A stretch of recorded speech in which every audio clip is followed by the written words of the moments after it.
All right, everyone, let's kick this freaking thing off. Me and this guy kicking it off. He ain't got no neck. His neck disappeared when he was a child because he got too muscular, right?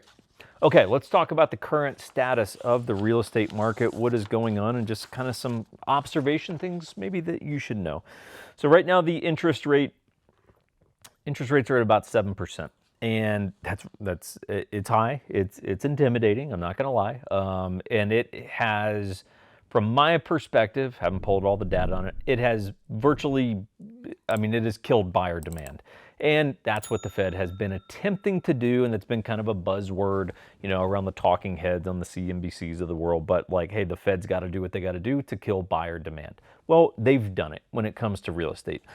It's not that there's no action in real estate. There is, right? But it's a lot slower, and the buyer pool and even the seller pool is a lot smaller. Inventory has increased just because things are sitting on the market longer. The buyer pool is significantly reduced. But I'm also seeing a lot of people, I just don't think that they're even listing their houses because they're like, dude, we kind of missed the mark by about 6 months. I still think, right now might be a better time to list your house versus 6 months from now.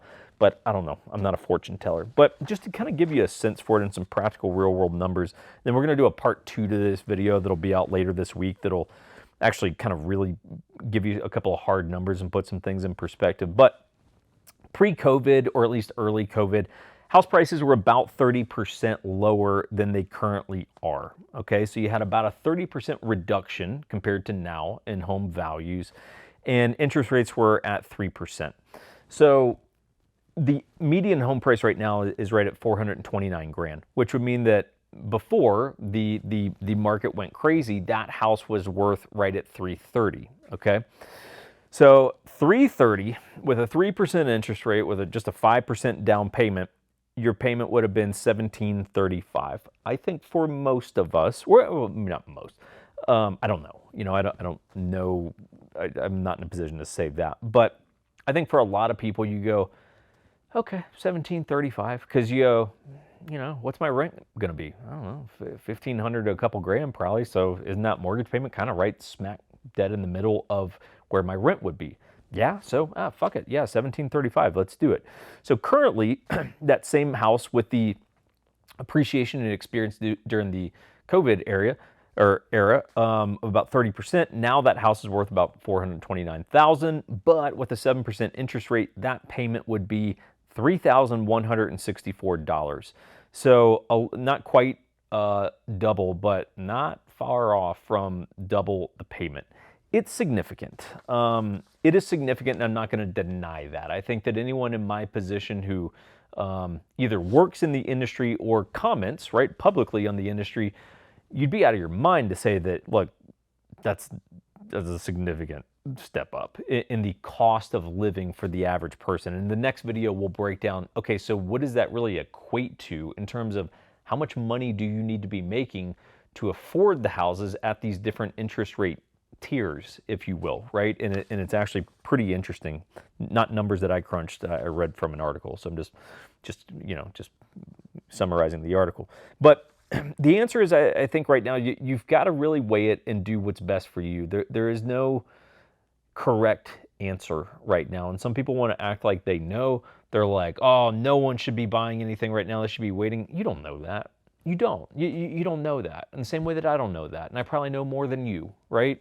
I do, right? Because I live it day to day, right? I'm in it. So it's like, you don't know that. It's case by case. If you look at your finances right now and you say, well, with the home values and the interest rates, I don't like the payment, but I can afford it, then I would still say do it.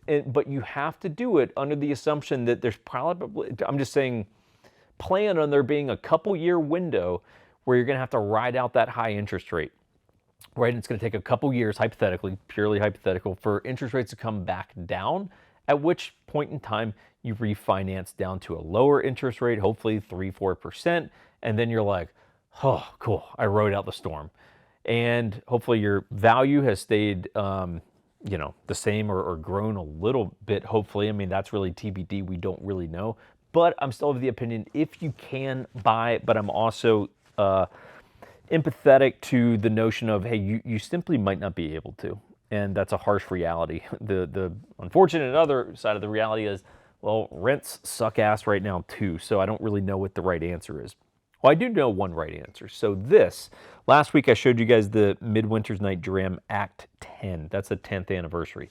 Now, High West announced a couple days prior to that, hey, we're going to do, as to commemorate the 10th anniversary, we'll have the 10th anniversary bottles, but we are going to do the Encore series. Local only, small batch. I don't know how many bottles there were. I think probably quite a bit more than than they indicated there was going to be, but it sold out in a few days. So this is the Encore, right? Same label, but with that little gold writing. Nice touch, just kind of cool, right? But this is Act 1, Scene 1. So this is like, I got 2 of these. I'm convinced that these value-wise will probably do quite well over time. Really, the only difference is they finished, instead of a, the dark port, I guess red for lack of a better way to put it, port casks, and the normal one, these were white port casks. I didn't know that port, came in a white variant, but apparently it does. And so I'm excited. I got 2 of these. One I will drink. The other one will probably sit on the shelf long term, because the Act 1, probably going to be a hitter. Probably going to be a hitter in the collection for years to come. So anyway, if you guys need any real estate help, you can always let us know. I check comments, so if you ever have questions, you can always comment. Usually I'll either answer, or if it's a really good comment with a question or something, I'll even do a dedicated video on it. So feel free to chime in anytime you like. Subscribe to the channel, all that good shit, and we will see you guys next time.